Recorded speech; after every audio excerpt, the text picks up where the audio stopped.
2022 was a very interesting year for the Cars Diecast line. The beginning of the year was very sparse when it came to new releases. But as the year went on and new releases started to pick up, we got some incredible new releases from all three Cars movies. For years, I've been hoping for more background characters and for equal representation from all three Cars movies, especially after we got almost nothing but Cars 3 new releases back in 2021. And 2022 definitely did not disappoint me with some incredible new background characters and character variants, many of which I never thought would see the light of day. So many cars that came out this year were things I considered total pipe dreams, things that I and many other fans and collectors never expected to see made that ended up getting made, resulting in this year having a lot of, honestly, some of my favorite new diecasts in years. And then as the year went on, of course, Cars on the Road released, and we got a bunch of brand new diecasts from that. It's so cool to have a new thing out from Cars, with every single release once again being a brand new release. So even though we may not have gotten as many new releases this year as we typically do, or it may not have felt like that, especially in the beginning of the year, I still think 2022 ended up being an incredibly solid year for the Disney Cars Diecast line. But what were the best cars? Well, that's what we're here to talk about today. Hello everybody, and welcome back to yet another video, and to my personal top 10 best Disney Cars Diecasts of 2022. For this list, I'll be counting down my top 10 favorite Cars Diecasts that released this year. It's going to be a very opinionated list. It's going to be very much my thoughts on the best cars of the year, which is why I've actually created a Google form for you guys to go and vote on what you think the best Cars Diecast of the year is. And in a few days, I'll be accumulating all of your answers to put together a viewer's choice top 10 list. That poll is now open on Google Forms. There's a link to it in the description of this video, and a pinned comment under this video, and also on my community tab. We've had several people vote so far, but if you haven't yet, make sure to click that link and vote for what car you thought was the best.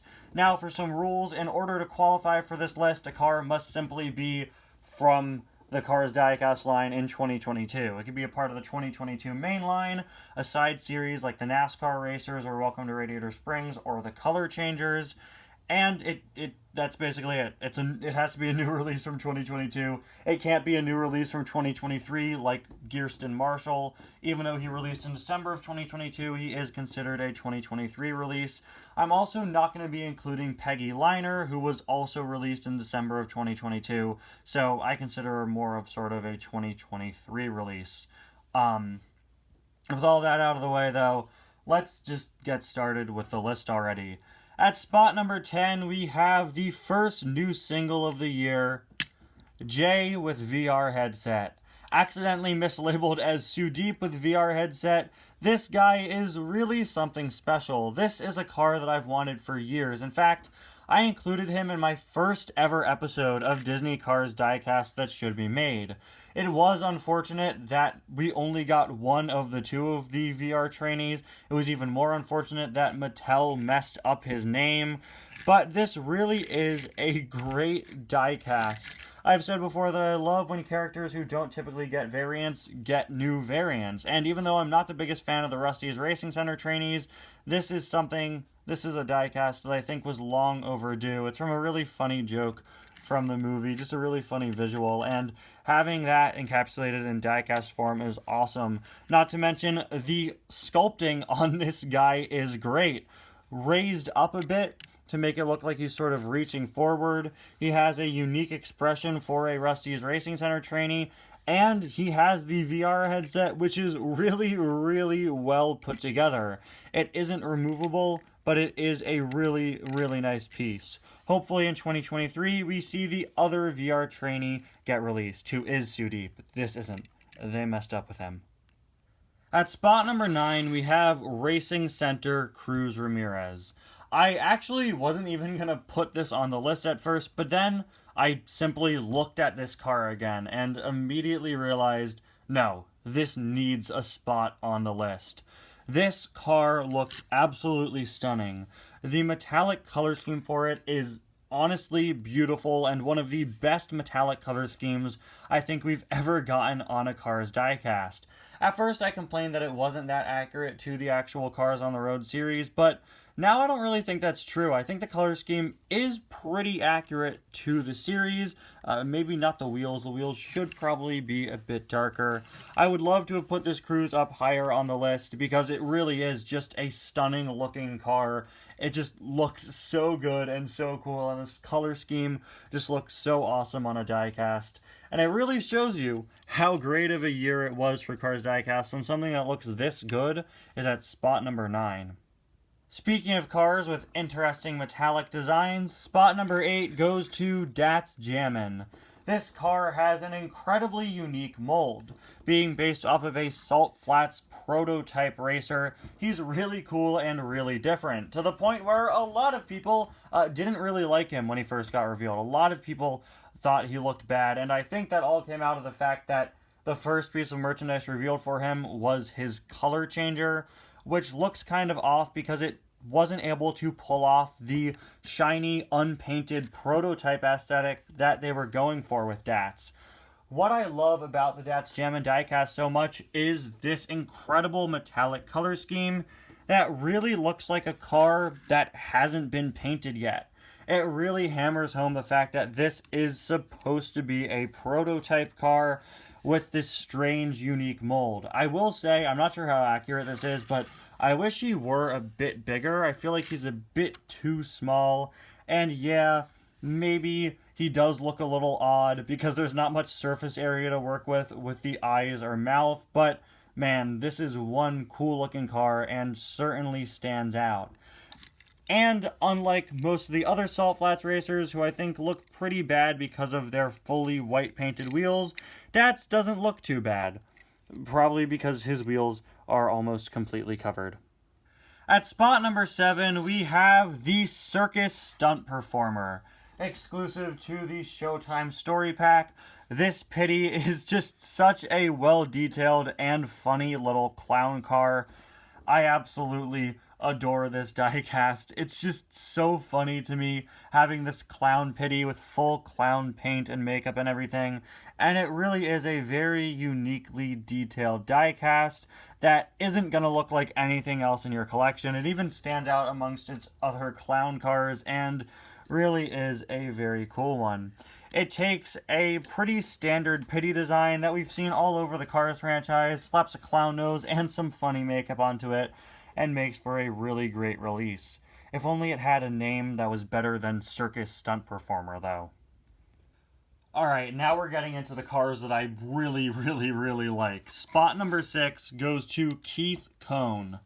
A background character from the first Cars movie. This guy has a great mold that's so useful, they used it again this year for a background character from a completely different movie. That being Colin Borev from Cars 2. But the reason why Keith Cone got on this list and Colin, spoilers, didn't, is because of this incredible facial expression. Keith Cone is a very obscure background character from the first Cars movie. We got a lot of really obscure background characters this year, and I absolutely love that, and I hope it's something we see going forward in the Cars series. You can never run out of Cars diecasts to make. There are still so many characters out there and variants out there that had quite a bit of screen time that we still need to get, but there are also really obscure background characters that we need to get. And because of that mix of more notable characters and super obscure background characters, you'll never run out of things to do or make from the Cars movies. Keith Cone is proof of this. I love that we could get just a background character with such little screen time, and he gets a name and a diecast. I think that's so cool. I had so much fun this year when a new diecast from the movies was released, having to go look them up and try to track down where they appeared in the movie. And Keith was nicknamed Camera Hog Fan on rumor lists because he is a race fan that appears next to Timothy Two-Stroke, trying to nudge his way on camera during the race broadcast, staring at the camera, trying to sort of, again, hog the camera, force his way in there. And he makes this list because of this great new mold, because he's a great background character, and because of how perfectly accurate his expression is. For such a minor character, Keithier may have one of the most movie accurate diecast expressions that I've ever seen. At spot number 5, we have 2022 updated flipped over. 2022 rumor lists came out in late 2021, revealing that we'd be getting an intersection car released in 2022. Since Jimmy Cable's got a single release in 2021, fans began to assume that Flipped Over would finally be receiving a single release in 2022, after being released in the Next Gen 5-pack all the way back in 2017. What I don't think anyone expected was for him to be completely revamped. I didn't even realize that Flipped Over wasn't that accurate to the movie until this car came out and just completely made the original obsolete. He may be $200 on eBay, but this is honestly an objectively better version of the character. This is such a good representation of Flipped Over. He has a far more accurate color scheme than the original. The details pop a whole lot more, and he even has a completely unique facial expression that none of the other next gens have. Again, I didn't even think Flip needed an update, but man, this car really makes this one obsolete. At spot number 4, we have the NASCAR Series Bubba Wheelhouse. The NASCAR Series had so much potential and was so incredible to see released in 2021 and 2022. I'm still holding out hope that we'll get a Taco Mint Next Gen released at some point, but I don't think that's happening anymore, unfortunately. And Bubba Wheelhouse was really a highlight of the series to me. Quite a few of the NASCAR cars honestly left me quite a bit disappointed, but certainly not Bubba. My love for this car goes on for miles and miles. Axelrod. See what I did there? This, I think, really takes the NASCAR concept and makes it work really well. I could totally see this paint job realistically being put on a real-world race car. I think that's just because of a lot of things. The color scheme, the fonts, everything about this car really just looks like an actual NASCAR car. The only thing that doesn't is the model, since this isn't what actual NASCARs look like in real life. But still, this is honestly such an upgrade over Bubba Wheelhouse in Cars 3. It's funny how things turned out with the NASCAR series. I felt like the next gens for sponsors that were missing in Cars 3, like Fiber Fuel and Sidewall Shine and Shifty Drug, were honestly a little bit disappointing. While meanwhile, Ryan, Chase, Bubba, and Danny all ended up having such good, solid designs that I feel like several of them are better than they actually were in the movie. Maybe not Danny, but Ryan, Chase, and Bubba are all honestly such cool upgrades to their original design. At spot number 3, of course, this list would not be complete without Greebles, the clown gremlin. This is just like the Circus Pity, such a fun and funny car. Just a really fun clown car with really unique and intricate designs, and he's a gremlin, which is why so many people like him. It's been a very long time since we've gotten a gremlin diecast, and while this guy may not be a member of the evil Lemon Gremlins, he was still openly accepted with open arms by Cars collectors. Everybody wanted to get this guy. Everybody loves Greebles because he's a clown gremlin. He's great, he's fun, he's funny, and he's got a really nice design. My only complaint with him is that his eyes are like massive, and I wish the nose were a bit bigger, but other than that, he's so cool. And the fact that he has his own unique gremlin mold, separate from the ones in Cars 2, that makes him look closer to how he looked in Cars on the Road, I really respect that. At spot number 2, we have Revni Grillante. This car has been one of my most wanted Cars diecasts for years and years and years. We just see the back of him at Flo's in Cars 2, and I thought he was so cool. It's a Vern's taxicab in Cars 2, a reference to Vern from the first Cars movie, who in turn is a reference to a real-world taxi service that the Pixar employees used to use.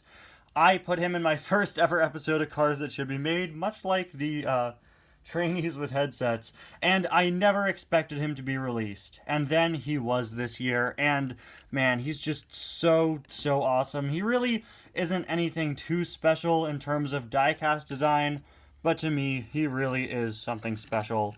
So cool to see this be released. It's so surreal to be holding this in my hand. It's so cool.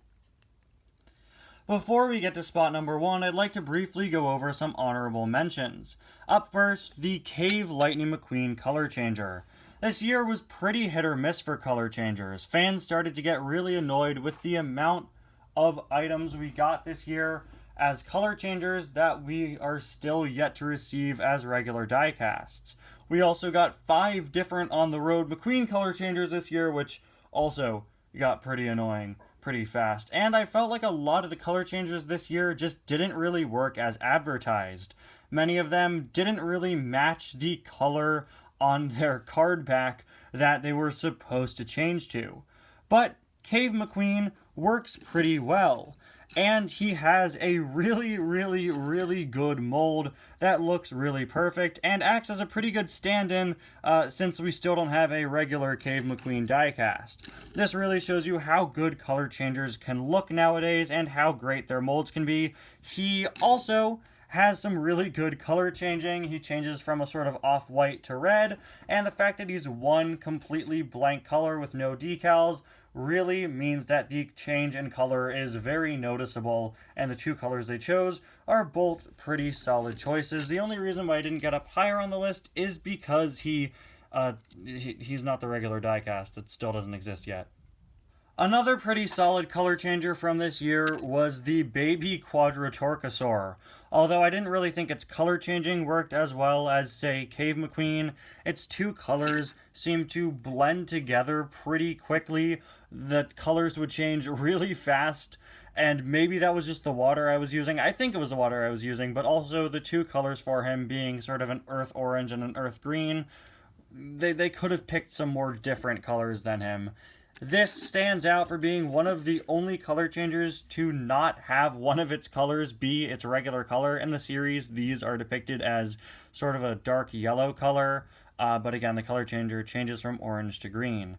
So if I'm complaining that the color chosen weren't the best, then why did this guy make the list as an honorable mention? Well, it's because of the mold. The mold for this car is exceptional and once again proves just how great color changers can be nowadays. But much like Cave McQueen, the one problem with this guy is that it's not its regular diecast. We still don't have that. But man, this was so shocking to see when it was first announced, and it was really so cool. I just hope we get a diecast soon. But until then, it's cool to get some Baby Quadratorchosaur merchandise. Another honorable mention that's a color changer I'd like to address is Mater. This year finally gave us a regular color changer Mater. Everyone we'd gotten before had just been brand new Mater. I always speculated it was because regular Mater has quite a few different colors on him. So how did they remedy that? Well, they simply made him just be one blank color. I don't know why it took them 12 years to come up with that, but this Mater really deserves a mention for finally existing. And he's based off the Precision Series Mater, which means he's pretty accurate looking. I'd also like to bring up Griswold here, who I really liked, and she actually almost made the list. I feel like Griswold has really gone under the radar. I think it's a really underrated release. She's the only diecast release based off of her episode, and she's very similar to Cars 3 background character Bill Rev, so I feel like some people might write her off because of that, but this really is a great character that I think can stand on its own. This year, several cars got very long-awaited updates, and while I already talked about Flipped Over, these 3 unfortunately didn't make the list, but were very close. Welcome to Radiator Springs Sally. This car is a Made in Vietnam diecast released as part of the Target exclusive Welcome to Radiator Springs line, and it finally uses the far more accurate 2018 corrected Sally mold, which is just such a better mold for her than the 2006 mold. It was released back in 2018, but for whatever reason, Thailand just keeps on using the original 2006 mold and its weird, non-Sally-like face. This diecast not only uses the far more accurate mold, it also uses a much brighter blue color scheme than usual, which I think is honestly a bit more accurate to the movie than the typical color scheme we get for Sally. It's also nice and shiny. If you were to pick up a Sally diecast this year, I hope you picked up this one instead of her original single that was made in Thailand using the inaccurate 2006 mold. This really was the superior Sally out this year, and it was so great to see finally, they're using the accurate Sally mold again, or at the very least, Vietnam is. I'd also like to bring up two cars that I don't have, the other two cars that are honorable mentions here that were corrected from past releases. It seems that Holly Shiftwell finally has her accurate color scheme released in an Amazon exclusive 5-pack. Thailand finally has given us a corrected color Holly Shiftwell. This is the most accurate color I think we've ever seen on a Holly diecast. She is getting a single release in 2023. It's actually already out in some parts of the world, so I can't wait to finally have probably the most accurate Holly Shiftwell color scheme in my collection. And Fred. Good old Fred. Fred's release this year finally scaled him properly. The original Fred was too big. The second Fred was way too small. This year it seems like Fred has finally been made just right. I don't have him yet, but I needed to mention that. They finally fixed him. They fixed Holly, and it seems we're on the right track with Sally, or at least Vietnam is. Anyway, with all those honorable mentions out of the way, it's time to get to spot number 1, and if you didn't already guess it, surprise, it's Bertha Butter's Wagon. A car canceled all the way back in 2010 that finally made it to store shelves this year. It is still crazy to have this car in my collection. One of the most famous canceled cars of all time. One of the most wanted canceled cars of all time. And she finally released this year with her great mold, which is incredibly movie accurate. And another really screen accurate expression. Bertha here, I think, deserves spot number 1 for finally making her way into our collections this year and looking really great while doing it. Anyway, guys, there you have it. This has been my top 10 favorite cars diecast of 2022. Let me know your thoughts in the comments and make sure to vote on that Google form to let me know what your favorite car this year was for the top 10 best cars of 2022 Viewers' Choice Edition. I'll see you guys next time. Bye now.